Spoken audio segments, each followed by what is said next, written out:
Mesdames et Messieurs les directeurs généraux et les secrétaires généraux, chers collègues, permettez-moi tout d'abord de vous exprimer ma satisfaction de me trouver parmi vous aujourd'hui pour le lancement de la stratégie nationale pour la formation professionnelle 2021, qui vient consolider un édifice voulu par Sa Majesté le roi Mohamed VI, que Dieu l'assiste, pour assurer au Maroc un développement humain inclusif.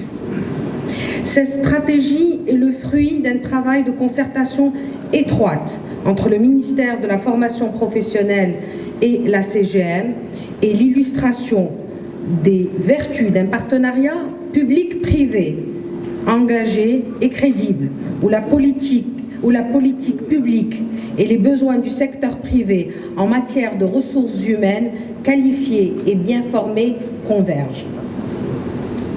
Car la formation professionnelle est un enjeu de société que nous devons tous porter à bras-le-corps.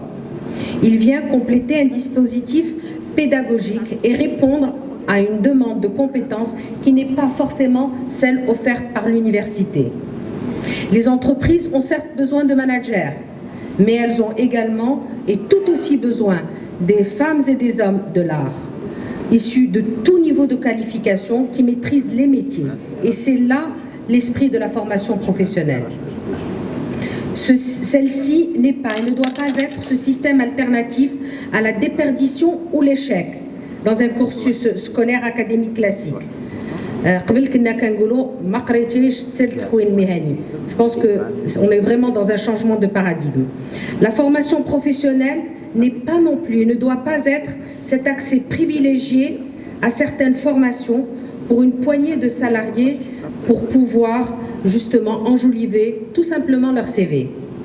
La formation professionnelle est à la fois un vecteur de création d'emplois pour l'État, un vivier de compétences, un levier de compétitivité pour les entreprises, un tremplin de travail pour les jeunes, mais également un surcroît d'employabilité pour les salariés.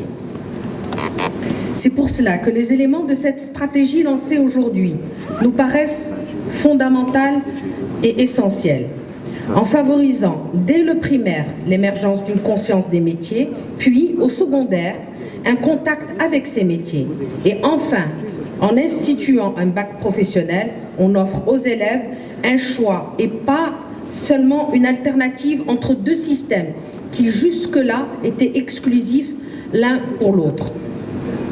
De plus, cette stratégie institue un cadre logique visant une planification pilotée par la demande et un dispositif de formation agile, ouvert et de qualité. Je ne peux donc que me réjouir en tant que représentant des employeurs et surtout en tant que chef d'entreprise moi-même de voir que le Maroc s'apprête à poser un autre jalon dans le développement humain. Et comme le dit le proverbe, investir dans la formation, c'est conjuguer au présent, mais aussi au futur, le souci des hommes et le souci des résultats.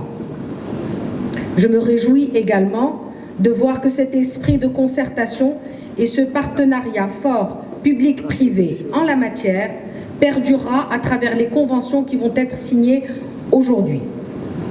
Parmi ces conventions, celles concernant la mise en place d'instituts de formation dédiés aux nouveaux métiers, notamment l'environnement, l'eau et le développement durable.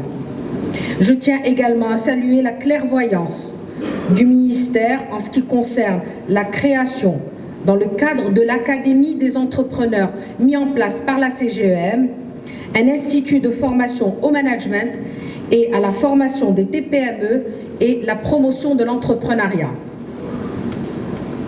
Monsieur le chef du gouvernement, mesdames et messieurs les ministres, mesdames et messieurs, j'évoquais au début de mon allocution la consolidation de l'édifice de la formation professionnelle. Il nous appartient à tous de faire, à cet effet, preuve de vigilance pour qu'elle ne se fasse pas sur des bases fragiles et s'armer de persévérance pour qu'elle soit également parachevée. Tout d'abord, la consolidation. c'est d'abord de faire en sorte que les promesses de la formation professionnelle soient au rendez-vous. Et je voudrais dans ce cadre insister sur quelques points qui me paraissent importants. Premièrement, celui de la formation continue en cours d'emploi, dont les principaux véhicules sont les GIAC et les CSF. La formation professionnelle n'est pas que de la formation initiale. La formation continue est un formidable instrument d'amélioration de la compétitivité de toute notre économie. Elle permet d'éviter les déperditions des connaissances, de promouvoir la mobilité sectorielle et géographique, mais également d'améliorer l'employabilité des salariés. Or, depuis 2004, la formation continue est réduite à sa plus simple expression. Chaque année, 1 millier d'entreprises seulement bénéficient du système des CSF, soit 0,71% du total des entreprises qui cotisent à la taxe sur la formation professionnelle.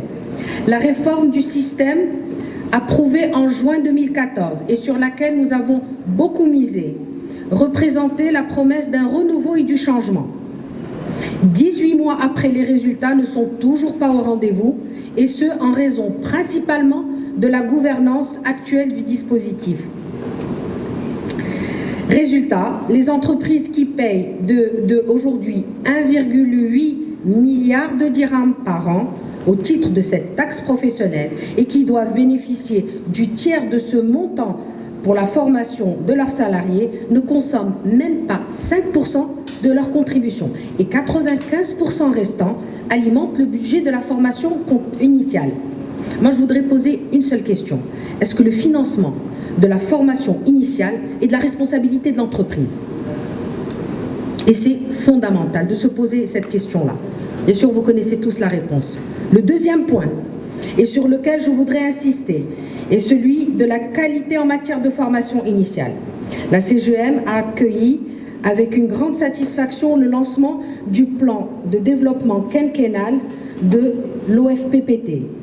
Et il vise à augmenter l'offre de formation et la capacité d'accueil. Et nous sommes déterminés à vous accompagner, vous, monsieur le directeur de l'office de l'OFPPT et vos équipes, dans cette mission. Toutefois, le volume des effectifs à former ne doit pas prendre le pas, ni sur la qualité de la formation, ni d'absorber les ressources dédiées aux contrats spéciaux de formation. Car la formation professionnelle ne peut pas marcher sur une seule jambe. Former des salariés est tout aussi important que former les lauréats de demain. Former les salariés aujourd'hui, c'est en faire les entrepreneurs potentiels qui recruteront les lauréats de demain. Et c'est un nouveau paradigme. Après la consolidation, maintenant le parachèvement. Enfin, le système de formation professionnelle se doit également d'être parachevé, et notamment sur le plan législatif. En effet, le projet de loi portant sur l'organisation de la formation continue, adopté il y a 2 ans à peu près en conseil de gouvernement, sous votre présidence, monsieur le chef du gouvernement, tarde à être mis dans le circuit d'approbation. Traîne des pieds. En 2 mots, en 2 ans, un sujet aussi important, on ne voit pas sortir. Or, cette loi, elle jette les bases d'un système global de la formation continue et institue un cadre de gouvernance. Donc, on disait qu'il y avait un problème de gouvernance, et ça vient répondre à ce problème de gouvernance avec une gouvernance cohérente et réellement participative et prospective. Elle précise finalement les droits et les obligations du citoyen et de l'entreprise et définit un ensemble d'outils destinés à la reconnaissance des compétences de l'individu. Mesdames et messieurs, la qualité de la mise en œuvre de toute stratégie vaut certainement bien plus que la stratégie elle-même. La CGM a confiance dans la poursuite de ce partenariat public-privé, comme vous l'avez dit, monsieur le ministre, exemplaire pour la phase cruciale de la mise en œuvre. En ce sens, nous recommandons, si vous voulez bien, l'institution d'un organe d'exécution de cette stratégie doté d'un pilotage public-privé, de moyens humains et financiers adéquats pour mener à bien cette mise en œuvre. Et ce, à l'instar des bonnes pratiques de gouvernance observées au niveau national, c'est-à-dire on n'invente rien, ça existe. Et dans l'agriculture, et je vois COIH, c'est un partenariat public-privé, et dans la logistique, et je vois nos partenaires donc de la logistique, et ça fonctionne. Pourquoi ça ne fonctionnerait pas également dans ce domaine? Et enfin, je voudrais conclure par un hommage à tous ceux qui se sont engagés et qui ont travaillé sans relâche pour cette stratégie que nous célébrons aujourd'hui. Tout d'abord, Monsieur le ministre de l'Éducation nationale et de la formation professionnelle, Monsieur le ministre délégué de la formation professionnelle, mais aussi l'équipe du département, et à leur tête, et en particulier Monsieur le secrétaire général, Si Jameldine Lanois, et je vous remercie, moi personnellement, parce que vous m'avez appelé, vous nous avez sollicité, et vous avez été, vous et vos équipes, extrêmement proches des problématiques et des solutions que nous avons essayé de trouver ensemble avec le secteur privé. Je voudrais également rendre hommage aux équipes de la CGM et particulièrement à ses fédérations sectorielles et à sa commission que nous avons avec nous plusieurs membres, à la commission sur la formation professionnelle qui ont fait un travail de plusieurs années. Aujourd'hui, nous allons presque boucler 3 ans de travail non-stop. Et donc, merci à vous tous, merci pour votre attention et merci pour votre engagement.